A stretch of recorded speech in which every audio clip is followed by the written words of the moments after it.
video. I'm Max, back here with Nev, everyone's favourite two-stroke hero. We're doing a cool little video here for the Moto Marathon, 31 days of dirt bike videos on our channel throughout December. Kind of to celebrate our 100,000 subscriber mark. We're going to watch, review and react to the biggest viewed video on our channel that obviously stars Nev right here. If we rank it, most popular, 7.6 million views, 28-year-old Honda CR500 races iconic track versus modern bikes. When you see that kind of number below a video that you're starring in, racing around Fox Hills, what does that make you feel? Yeah, and it's pretty insane. Like when you put into perspective how many people that actually is, it's pretty sick. You put all those people in one room, that's a big room. Man, it's a lot of people, and I think it's a combination of, the old 500, which was a popular bike racing the modern bikes, and then at a track like Fox Hills that's got such a history with motocross in England when they had the GPs and stuff there. So, and it's it's something different. Like people don't often get to see the old bikes racing the new bikes. Mm-hmm. And I'm actually glad I did it, at the start of the day, obviously because I was going for the championship with Mark Kress, and there's a chance I could win it. Everyone was saying, you've got to try win the championship and ride the 250, but it was really something that I wanted to do, and I'm glad I stuck to it. As much as people were saying that, there was definitely people hanging over the fence harder for you that day because you was on that bike. Yeah, for sure. Like, it's just so cool to do, and I was in a position then when I had no sponsors and stuff, so I was quite lucky to be able to experience that, and for sure I wouldn't go back and change it. Even if I did win that championship, I think the enjoyment I had from that day and doing something different was more than that. So and just kind of the frame where this video comes in, it was the end of the season in 2017. Nev had just done a full season racing the two-stroke British Championship. We filmed the whole kind of experience in a documentary series called For Love of Two Strokes, and as a bonus content from that series, we kind of uploaded the GoPros in full, and we did a few different GoPro edits, and this is one of the GoPro edits from that series that just took off. So let's click play, let's have a look. Oh, the sounds different to any other two-stroke, doesn't it? Like, it's got a deep sound to it. Yeah, so you're on the line here next to James Dunn. What's going through your head when this is race 2, right? Yeah, race 2. So, actually for this race, I was quite relaxed. For the first race, I'd only done 20 minutes on the bike before, so I didn't really know what to expect. I didn't really know how to ride a 500. So, actually, I got really tight. I got a good start. I was in second for most of it, and then I got tight, and Mark actually passed me, but I managed to ride with him all the way to the finish. I started riding the bike a bit better. So, actually, you two crossed the line. Literally right behind him. So, that gave me confidence. I learned how to ride the bike good, and going into this moto, I kind of thought I could have a shot at the win, I was quite confident going into it. But in terms of the championship, it was a long shot. You needed to beat Mike in the first one. Going into that race, I wasn't even thinking about that championship. I kind of figured with Mark and James Dunn being teammates, that was never going to happen. Yeah, because James was on it this day, wasn't he? Yeah. He just come back from injury and slowly got into pace, and this is his hometown track, so he was on the gas. He was definitely on the gas, and, I didn't, as you guys know, I didn't go into that championship to win it. I just went there for some good time. Two-stroke fun. Yeah. So that didn't really play in my mind. I said to the guys after the race, now I know how to ride it. I know the lines to take and stuff. So in my head, I was like, it would be sick to beat these guys on the old 500. So that's kind of what I set out to do. In the first moto, I started right next to the box. That's always a good gate for me, my whole career. I like to get to the box and then come in hard. First moto, I started third gear on the 500, but it kind of laboured a bit, and I actually didn't get to the corner very good, and I couldn't turn in. So for the second moto, I decided to go on the inside. You were right, first gate. First gate, yeah. It's always a safe option, even if you remember where you qualified that day? Second, behind James Dunn. Yeah. And that so was quite crazy as well to qualify second on that old. Because man, it was sketchy. I did a few laps, and it was really wet because we were the first practice, and man, I was like, I can't. As much as I want to do this, I can't do this. And then I went and put a lap in, and they said I was second, and I was quite close to James, and we were quite far ahead of the rest, and I couldn't even believe it. Can you remember that day as well? We couldn't even start that way. And that's another reason why I almost rode the 252 stroke again, is because the head gasket had gone and it wouldn't start. Yeah, I remember I think JP was there just trying to start it for ages. Yeah, this isn't going to go. And he's telling me it's me that can't start the bike, and then they found the problem, and then it started sweet after that. So, after qualifying, they changed the gate, and then it was golden, It started no problem after that. So, went for the inside gate just because I knew it was a safe option. So Yeah. what is? Are you nervous? You're not nervous? No, You're not nervous. This pretty year I was chill? never nervous because I was just riding for the fun of riding, you know. Like I didn't have any stress on any result. So It's worth saying as well. Like in 2017 was the first year they did this championship at the Max's British Championship, and it was a good series. Look at the people how many come. people Look at the people still loading up. I think like towards the end of the year, it was the class that was supported the most in the British Championship. Like the last two rounds of it, you know. So yeah, I was gonna start second gear this time just because third gear I wasn't 100% like sure on the third gear start, so I was gonna go second.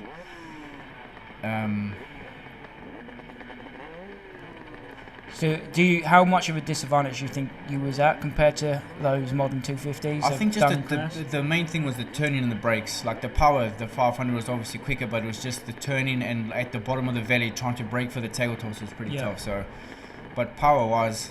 Yeah, for sure, as good as any bike there, you know. So we left the start running for a while here on the GoPro, and it certainly builds up like the tension, doesn't it? Ready for the gate drop, and here we go. Oh, elbow to elbow there. Man, that was pretty close. So I pretty much got like a jump right next to James, and I think he moved over a tiny bit, and I had to kind of like pull the clutch in a little bit. But I think if that didn't happen, for sure, that would have been a whole shot. But I had to let the gas off, but I knew it was pretty safe. If you go inside it, Fox Hills, it lines you up pretty good. Because it's like a double apex first corner, isn't it turns pretty hard. And in the middle of the corner, there was a lot of mud. That's why the first start didn't work out, because I was wide and I ended up going through the mud. Where if you stay tight, you go in the racing line from the corner. Yeah. So I knew that was going to work out good. So just went around here and then cutting pretty tight. Then you got hold on second now. Yeah, second, and then somebody comes on my outside. I think Mark Crest. Crest comes on the outside, and then this jump here, I hit it, and I kind of thought... It was on the inside line as well. Yeah, but because when you let the gas off on the 250, when you let the gas off, the bike slows down a little bit, but on the 500 it goes da-dung. And that little bit of power, man, I over-jumped this jump. I don't know if you see it so good, but I was literally... Like, James Dunn has landed, and I was still, like, kind of gathering height. Like, so I over-jumped that pretty far. So that's always like a funny feeling when you see someone going out down and you're still going up. You're like, oh crap! Look how gnarly the track is. Yeah, this is like. Were you last race of the day or first of the block? First block. We were the first block then. Look how gnarly it is. Deep ruts. They watered it pretty well that day. I think it was like always for the British. They water the track quite a lot in the morning, so it does normally get quite good ruts. So this section of the track, like that tabletop before, there was loads of ruts, and where it was hard to turn that first turn, the 500, always they ended up on the left, because I couldn't really come back because the bike was quite heavy, which was actually quite good because there was a low line, and also it lined you up quite good for this turn, coming in nice and wide. And the biggest thing I can remember is like the biggest difference is like instead of using one finger on the clutch, always had to use two just to cover the clutch to keep it going. And then this next section here was actually like a really good section for the 500. I reckon it was one of the best. As you come out of this corner in third, you go up to fourth, and you could literally just leave the bike on tick over across the top of the hill, and you'd be catching up to the 250s, you know. So it's so weird what you can remember, like the details you can remember from a race 2 years ago. It's crazy, isn't it? Like I learned. You'd forget what you did yesterday, but when you're in that zone, you just remember so much, can't you? Like look at that, like stay on the whole way, and then this was sketchy because it went to like completely hard packed stone. So with a bike being so heavy and so much inertia, I kind of had to like just tickle it around here, wait till I was in a straight line, and then use this bank to kind of turn off. And then down the hill, man, it's so cool. Like you just let the bike tick over down the hill, and then you get to this bottom piece with the rut, and then you go hard on the gas, like right to the top here. And then I really like this turn here. Like everyone kind of goes wide, but on the 500 you could turn really tight and save a lot of track time. Like if you watch, James goes quite wide, and I just let the bike run and tick over, and when he comes out the turn, I'm right behind him. So that inside line worked pretty good, and you could just kind of like tickle it off the end of the... Yeah, see how close you got there. This is what people love. Like this track is gnarly, and you do it on a 500 against brand new bikes. Yeah. They might have been even 2018 bikes there at the end of the season. Yeah, possibly, because KTM's come out quite early. But down here, like this is the hardest thing on the 500 was the difference in the brakes, you know, like coming down the hills, you really had to put your weight back because the back had a bit of a kick, and then, you know, the brakes weren't good, so you had to like not charge down the hills, just let the bikes roll down the hills. And then on the 250 two-stroke, you'd have to carry a lot of momentum around these kind of turns. With a 500, you could just go really slowly, make sure you got a good line for the hill, and then just put it up the hill. If you're in fourth gear going up the hill, you always just closed up the gap that you'd lose by not carrying the momentum around the turn, you know. So this is another corner where just cruise, get a straight line. You can see it there. Oh, Do you see how late I get in the gas compared to James? and then look But how much you catch him up. yeah, like up the hills it was insane, and then like you always line yourself up good. And then this you can see there though where you're easing it off a little bit and he's charging harder down the hill. You literally just had to cruise down the hills, and this next turn was awesome. Like there was one line, there was a main inside line, and then an outside or like a middle line that everyone using. But between the two lines there was a nice shallow rut, and I found it on the warm up lap. It was like because the inside. I always was wonder quite how choppy. important those warm up laps are. But you see like particular riders take the time and properly check out. Sometimes if you find a line like that, you like save energy, and also like you see like I pass him here because he goes choppy, and like the bike is quicker, but it's because I get a bit more of a better drive, and the bike's not skipping around coming out the turn that I can actually get him up the hill. It all adds up going up the hill. So come down, and then you see just search for, you see that one shallow one, and then go right to the right hand side where there's no bumps up the hill. You actually take the lead there. And then pass him. But then this next section here, every single lap I hate to come to this section on this bike because it goes completely to the stone. Mm-hmm. So you see like there's no rut up there, is there? Man, I was losing at least like a second around this turn because I couldn't get on the gas hard on the step down because the back end would go. Mm-hmm. And you could have a dirty crash, you know. So I was because this is like G out, gravity cavity kind of step down next. Yeah, and there was ruts in the takeoff as well, so I had to kind of just cruise, wait till I was in a rut, and then go hard on the gas. So because even this corner here, you can see how loose it is. There's no solid line. You see, like it just wheel spin on the 500. Yeah, you could have a naughty crash down there. And then turn, I couldn't really get back to the inside, so I was trying to run like nice wide lines. So James back into the lead now. You see how much he's whipping it around, and you're like... This second one was easy to scrub, and then this one was really tough. This last one, you see those ruts are savage like all the ruts. So, and also where the brakes don't work very good, you're hitting with so much speed because you couldn't actually scrub your speed off. You've gathered so much speed by the end of that straight. Yeah. You know, and the brakes don't work as good. So actually, a few times I over jumped this jump, and it was quite rough afterwards, and then you just have to turn straight away. So this was also like another section that was quite hard. Like eventually, I just had to like kind of like take my time a little bit. Do you think the bike took a lot more out of you than if you was riding one of those? Yeah. Just to turn it and stuff, and then when this section was good for the 500, made up time again.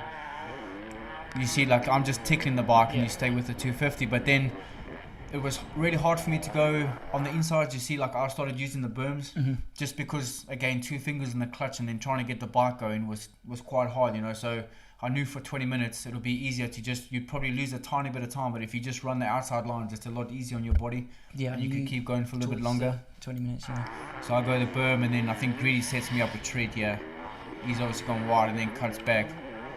But he was on it that day, fair play. Like he was as quick as James that day. Like, because he hadn't done the whole series, had he? He just came for this wild card. And then this section here, I like to come back to the left-hand side because if I went on the inside, where the next corner was cambered, the bike wanted to like run on because it didn't turn as sharp as the new bikes. Whereas if I came from the outside, you'd sweep in. I could run down the camber, you know, and then I'd drift out coming out the corner, you know, like try to keep momentum around the turn, then drift out and then go down the left-hand side of the jumps to line myself up good for the next. So the question is, did you learn your lesson on this jump? Oh yeah, this time, dude, like. Come around it, easy on the inside. Yeah, a lot easier that time. And then there's a nice line right on the left here, and then it lines you up good for this turn. But if you watch the time I make up going up this hill, so you see Greedy's quite far away. Yeah, like he hit that corner perfect. Watch by the time we get to the top here. See, like I'm right on the back of him again, you know. There is where you down the bottom of the hill. Look how much time up there. You know, so. But it's crazy to hear the tone of the bikes, you know. Like you listen to my bike and it's probably on quarter throttle half, and these guys are like. Even around this corner here, you can hear it. Wow, and you're like, just literally, like I think riding the 500 fast is more about carrying momentum than it is about hitting the gas hard. You got to really keep the momentum of the bike up and then be smooth on the power. Otherwise, when you hit the gas hard, you just wheel spin. When you did this race, like I don't know if you've raced a 500 before this. No, that's my first time ever on a 500. So, they're doing this race like. Maybe when you look back to like the 80s, early 90s, when they were racing 500 GPs, you go, fair play, boys. No. Even if you watch them now, like those guys are solid. Like when you watch the Destinations when they had loads of classes, like it was quite nice. And then I think I get this line again and watch the time. what's the time you make up the hill? See that? Yeah. Right on the back. You know, like the raw power of those 500s is just unbelievable. But then this section, yeah, you see I lose quite a bit of game because they were so I'm quicker, waiting so much until quicker. I get into the ruts to get the gas on. So I think Crass had a bad start in this one, didn't he? So he's a few behind you. I kind of at this point of the race, like I thought I could still win this race, you know, like 'cause I thought I could get into rhythm and stay with those boys and win it, but I stayed on the back of them up till about 10 minutes, and then right at the top of the hill where I said the chalk was, I went in, I started like trying to run my corners a lot quicker and going into the corners quick, and I stalled the bike at the top of the hill, and I tried to bump it going down and it didn't go, and then right at the bottom I managed to get it to fire, and then after that I was like, right, I'm just going to take this third place finish. You may be riding above and beyond yourself, you could have brought back up, but last race of the season. Exactly, and like if you make a mistake on those bikes, it's not like you can just use the brakes to stop. Like they don't, you know, like you got to allow like a few seconds compared to the modern bike to actually slow down. So these tabletops are quite cool. Like the second one was cool to scrub. So you're still coming on the back of him. Yeah, like the straights, dude. Like if you get into fourth gear down those straights, like you catch, it's the corners that were.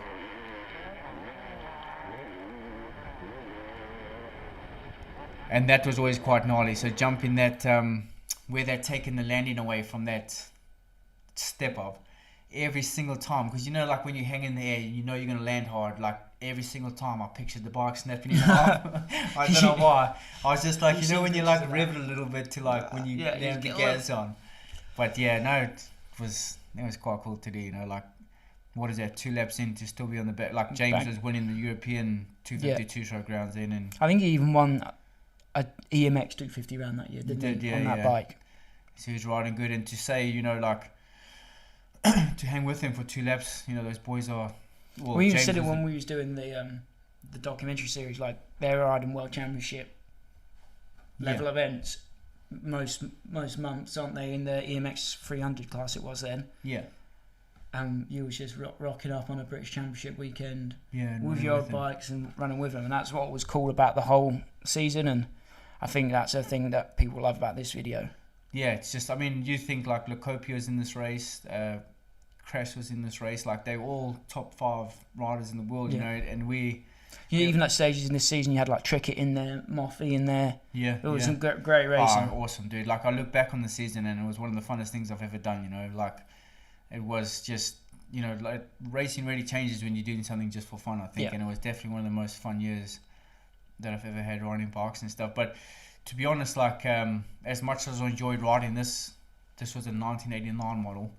When I rode the newer version of the 500 before Farley this year, that is an awesome bike. That's like a sick bike. That's like, I think if I had that bike at this race, I reckon I could have raced with James the whole day. Like the difference, it feels like a modern bike with a lot of power compared to this did. So we're gonna have some videos of that bike. Yeah. Very soon on this channel. Maybe already on this channel. So yeah, that about wraps it up. Just play it to the end. He'll try to go around the outside of Greedy again. Yeah, he has good line there. Yeah, like my lines didn't line up there. It was so much effort to go in those ruts and turn tight on that bike. It was just easier to.